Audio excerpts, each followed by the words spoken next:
ಆತ್ಮೀಯ ವಿದ್ಯಾರ್ಥಿಗಳೇ, R V maths ಟ್ಯೂಟರ್ಗೆ ತಮ್ಮನ್ನು ಸ್ವಾಗತ ಕೋರ್ತಾ ವಿದ್ಯಾರ್ಥಿಗಳೇ, ಇವತ್ತಿನ ಈ ಒಂದು ತರಗತಿಯಲ್ಲಿ 9ನೇ ತರಗತಿ ಮೇಲ್ಮೈ ವಿಸ್ತೀರ್ಣಗಳು ಮತ್ತು ಘನಫಲಗಳು ಪಾಠದ 4ನೇ ಅಭ್ಯಾಸ 11.4ರಲ್ಲಿರ್ತಕ್ಕಂಥ ಸಮಸ್ಯೆಗಳಿಗೆ ಪರಿಹಾರಗಳನ್ನು ಬಿಡಿಸೋಣ. ವಿದ್ಯಾರ್ಥಿಗಳೇ, ಈ ಒಂದು 4ನೇ ಅಭ್ಯಾಸದಲ್ಲಿರ್ತಕ್ಕಂಥ ಸಮಸ್ಯೆಗಳು ಗೋಳದ ಘನಫಲಕ್ಕೆ ಸಂಬಂಧಪಟ್ಟಿರ್ತಕ್ಕಂಥ ಸಮಸ್ಯೆಗಳು ಆಗಿದ್ದಾವೆ. ವಿದ್ಯಾರ್ಥಿಗಳೇ, ಈ ಒಂದು ಆಕೃತಿಯನ್ನು ತಾವು ಗಮನಿಸಬಹುದು. ಇದು ಒಂದು ಗೋಳ. ಈ ಒಂದು ಗೋಳದ ಘನಫಲವನ್ನು ಕಂಡುಹಿಡಿತಕ್ಕಂಥ ಸೂತ್ರ 4/3 ಪೈ ಆರ್ ಕ್ಯೂಬ್ ಆಗ್ತದೆ. ಅದೇ ರೀತಿಯಾಗಿ ಈ ಒಂದು ಆಕೃತಿಯನ್ನು ತಾವು ಗಮನಿಸಬಹುದು. ಇದು ಅರ್ಧಗೋಳ.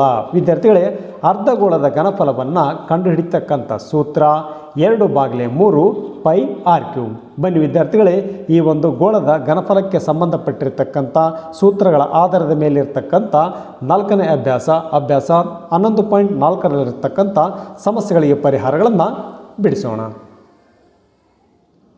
ವಿದ್ಯಾರ್ಥಿಗಳೇ, ಅಭ್ಯಾಸ 11.4 ಪೈನ ಯಾವುದೇ ಬೆಲೆಯನ್ನು ಕೊಡದೇ ಇದ್ದಲ್ಲಿ ಪೈ ಈಸ್ ಈಕ್ವಲ್ ಟು 22/7 ಎಂದು ಪರಿಗಣಿಸಿ. ಇಲ್ಲಿ ಮೊದಲನೇ ಮುಖ್ಯ ಪ್ರಶ್ನೆ, ಅದರಲ್ಲಿ 1ನೇ ಪ್ರಶ್ನೆ 7 ಸೆಂಟಿಮೀಟರ್ ಮತ್ತು 2ನೇ ಪ್ರಶ್ನೆ 0.63 ಮೀಟರ್ ತ್ರಿಜ್ಯಗಳಿರುವ ಗೋಳದ ಘನಫಲವನ್ನು ಕಂಡುಹಿಡಿಯಿರಿ. ವಿದ್ಯಾರ್ಥಿಗಳೇ, ನಾನು ಇಲ್ಲಿ ಒಂದು ಗೋಳದ ಚಿತ್ರವನ್ನು ನಾನು ಹಾಕ್ಕೊಂಡಿದ್ದೀನಿ. ಇದರ ತ್ರಿಜ್ಯವನ್ನು ಕೊಟ್ಟಿದ್ದಾನೆ, ಅದು 7 ಸೆಂಟಿಮೀಟರ್ ಇದೆ.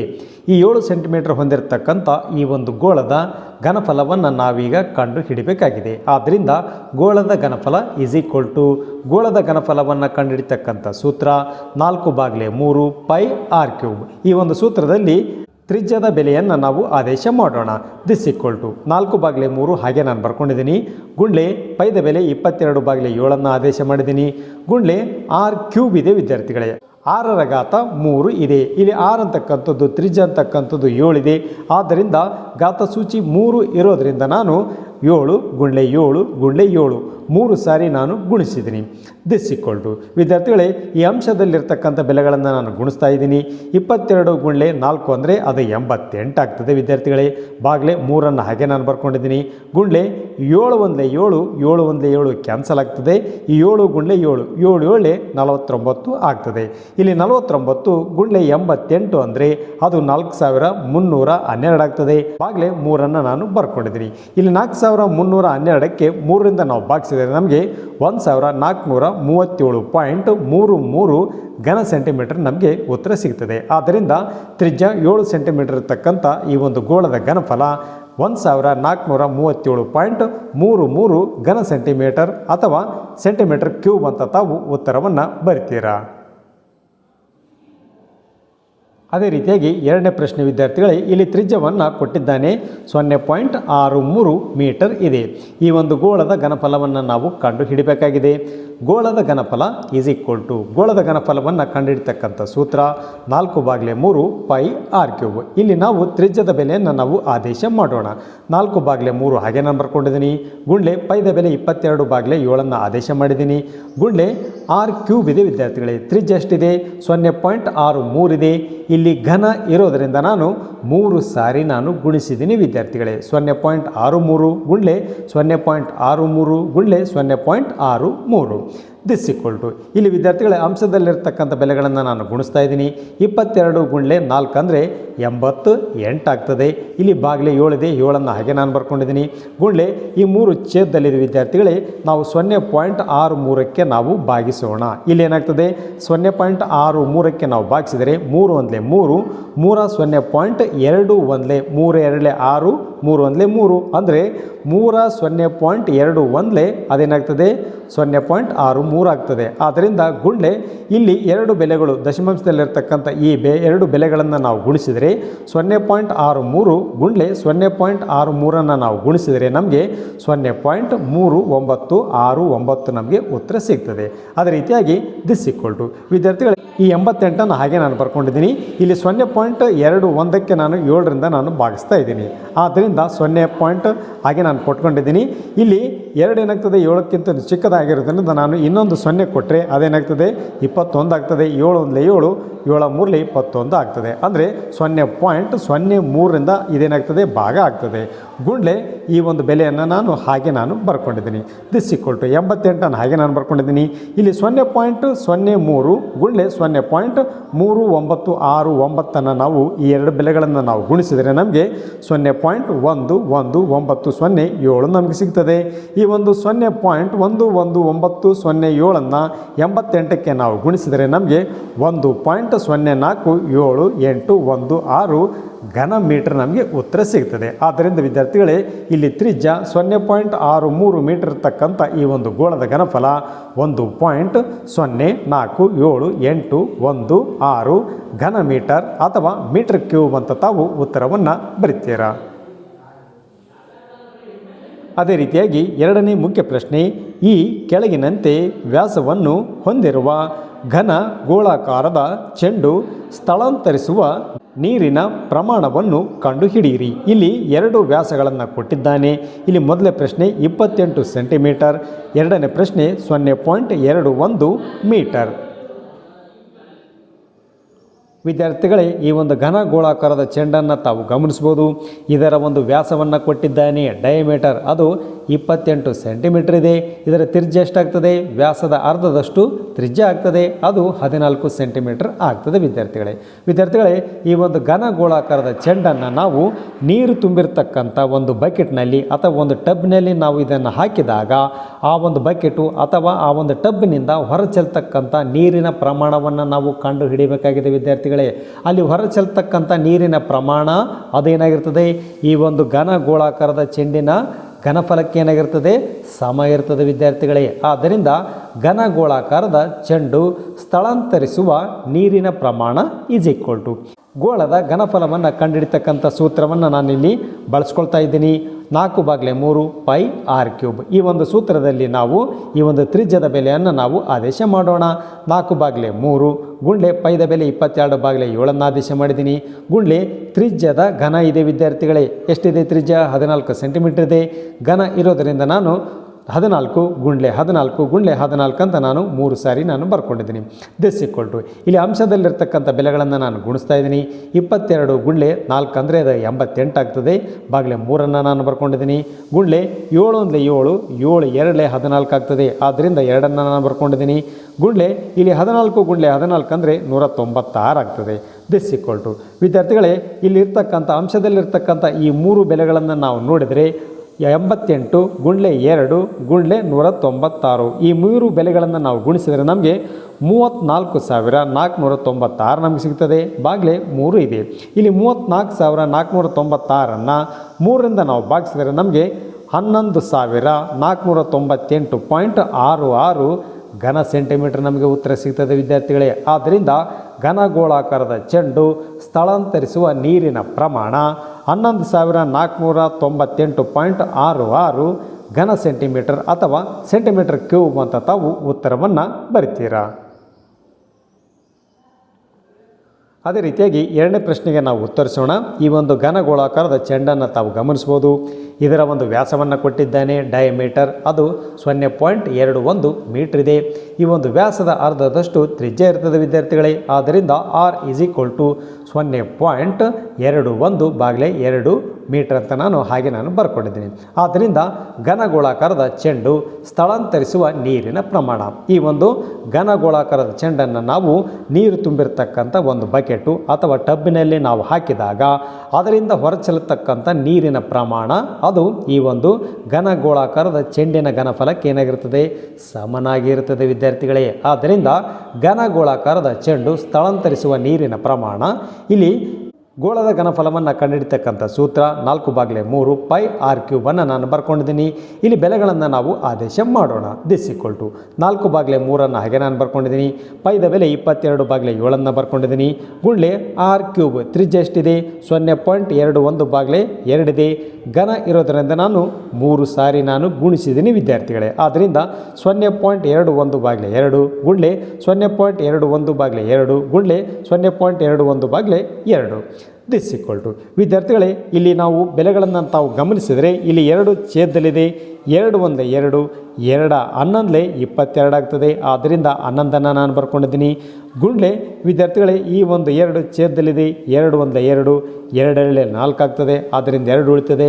2 1 2 ಈ ಒಂದು 2 ಏನಾಗ್ತದೆ ಕ್ಯಾನ್ಸಲ್ ಆಗ್ತದೆ. ಅದೇ ರೀತಿಯಾಗಿ ವಿದ್ಯಾರ್ಥಿಗಳೇ ಈ ಒಂದು 3 ಛೇದದಲ್ಲಿದೆ ಈ ಒಂದು 0.21ಕ್ಕೆ ನಾನು ಭಾಗಿಸ್ತಾ ಇದ್ದೀನಿ ವಿದ್ಯಾರ್ಥಿಗಳೇ. ಅಂದರೆ ಇದೇನಾಗ್ತದೆ 2 3ಕ್ಕಿಂತಲೂ ಚಿಕ್ಕದು ಇರೋದರಿಂದ ನಾನು 0 ಮತ್ತೊಂದು 0ಯನ್ನು ನಾನು ಕೊಡ್ತಾ ಇದ್ದೀನಿ. ಅದೇನಾಗ್ತದೆ 21 ಆಗ್ತದೆ. ಆದ್ದರಿಂದ 3 1 3 3 7 21 ಆಗ್ತದೆ. ಅಂದರೆ ಈ ಒಂದು 0.21ಕ್ಕೆ ನಾವು 3ರಿಂದ ನಾವು ಭಾಗಿಸಿದರೆ ನಮಗೆ 0.07 ನಮಗೆ ಸಿಗ್ತದೆ ವಿದ್ಯಾರ್ಥಿಗಳೇ.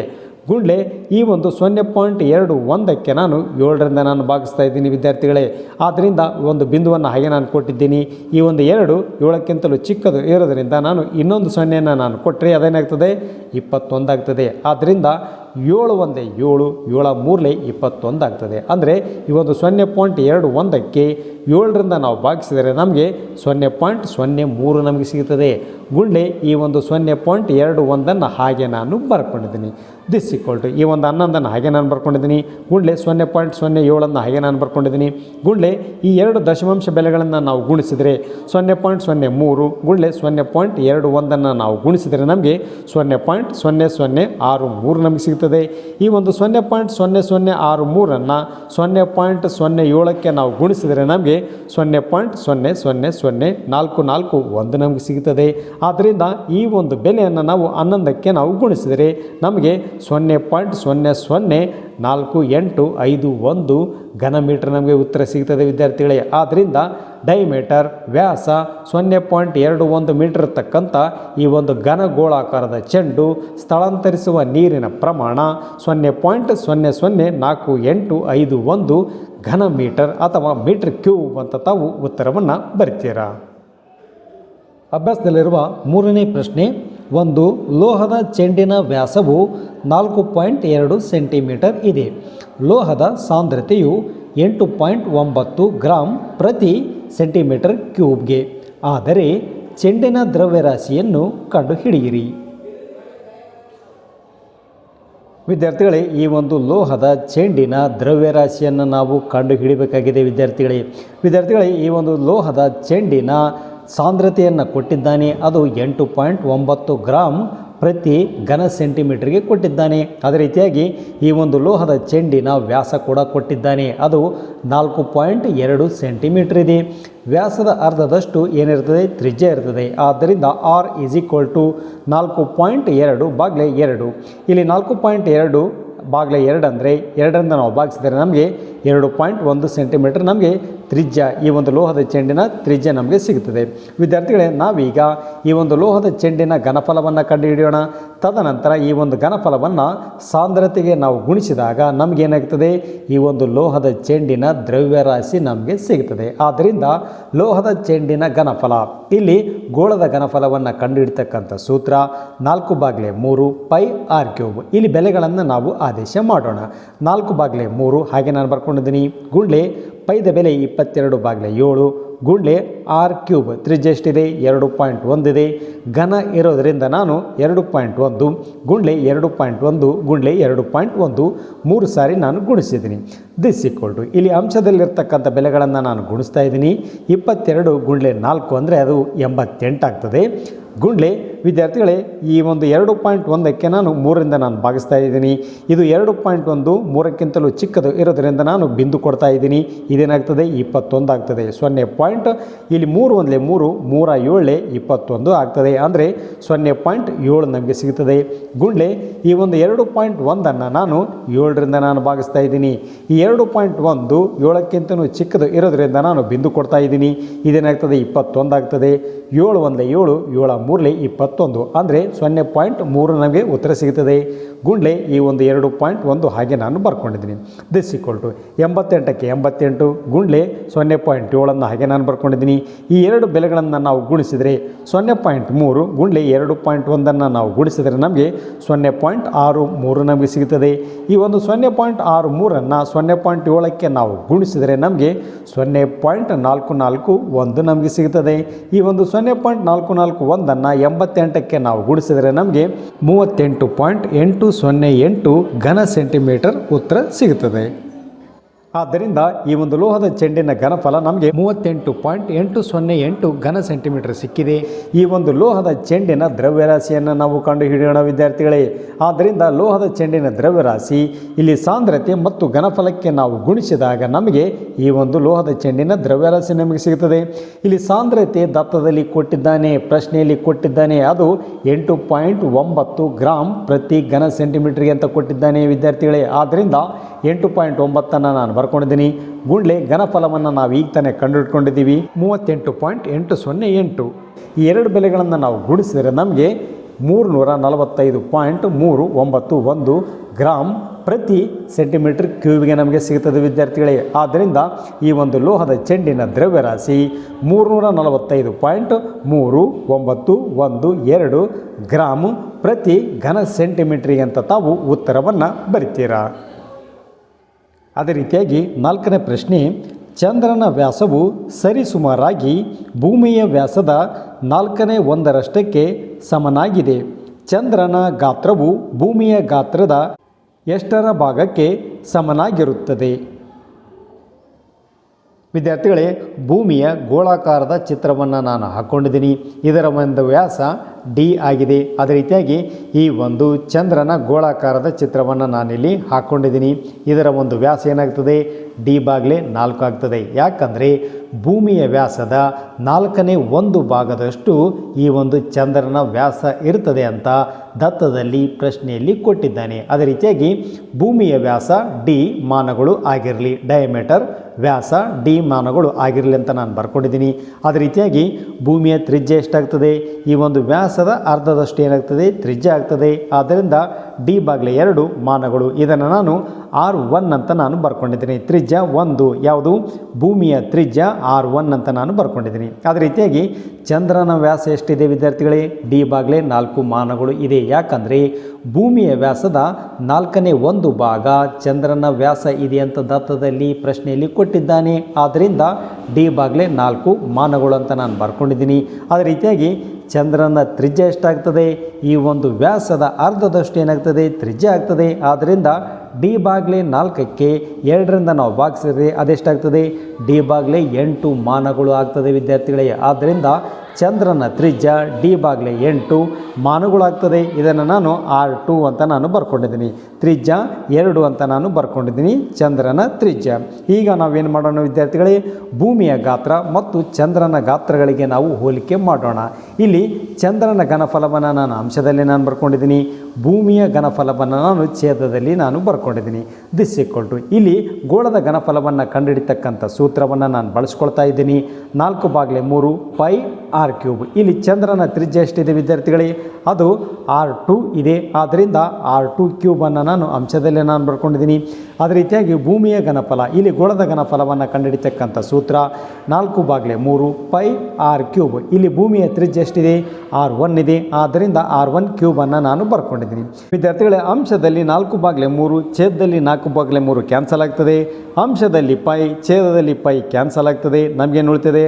R2³ ಅಂಶದಲ್ಲಿ ಉಳಿತದೆ. ಅದೇ ರೀತಿಯಾಗಿ ಛೇದದಲ್ಲಿ R1³ ಛೇದದಲ್ಲಿ ಉಳಿತದೆ. ನಾವೀಗ ಬೆಲೆಗಳನ್ನು ಆದೇಶ ಮಾಡೋಣ. ಇಲ್ಲಿ R2³ R2 ಎಷ್ಟಿದೆ? ಚಂದ್ರನ ತ್ರಿಜ್ಯ D/8 ಇದೆ. D/8 ಅದರ ಕ್ಯೂಬನ್ನು ನಾನು ಬರ್ಕೊಂಡಿದ್ದೀನಿ. ಛೇದದಲ್ಲಿ R1³ ಭೂಮಿಯ ತ್ರಿಜ್ಯ ಎಷ್ಟಿದೆ? D/2 ಇದೆ. D/2 ಅದು ಕ್ಯೂಬ್ ಇದೆ. ಕ್ಯೂಬನ್ನು ನಾನು ಬರ್ಕೊಂಡಿದ್ದೀನಿ. ದಿಸ್ ಈಕ್ವಲ್ ಟು ವಿದ್ಯಾರ್ಥಿಗಳೇ, ಅಂಶದಲ್ಲಿ D/8ರ ಘನ.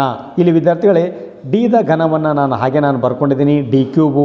ಅದೇ ರೀತಿಯಾಗಿ 8ರ ಘನ, 8 8 64, 64 8 512 ಆಗ್ತದೆ. ಅದೇ ರೀತಿಯಾಗಿ ಬಾಗಿಲೆ ಇದ್ದಂಥದ್ದು ನಾನು ಚಿಹ್ನೆಯಲ್ಲಿ ನಾನು ಬಾಗಿಲೆ ಅಂತ ನಾನು ಬರ್ಕೊಂಡಿದ್ದೀನಿ.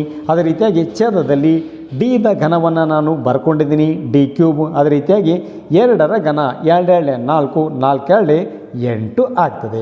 ವಿದ್ಯಾರ್ಥಿಗಳೇ, ನಾನೀಗ ಗುಣಾಕಾರದ ವಿಲೋಮ ನೀತಿ ಪ್ರಕಾರ ನಾನು ಬೆಲೆಗಳನ್ನು ನಾನು ಬರ್ಕೊಳ್ತಾ ಇದ್ದೀನಿ.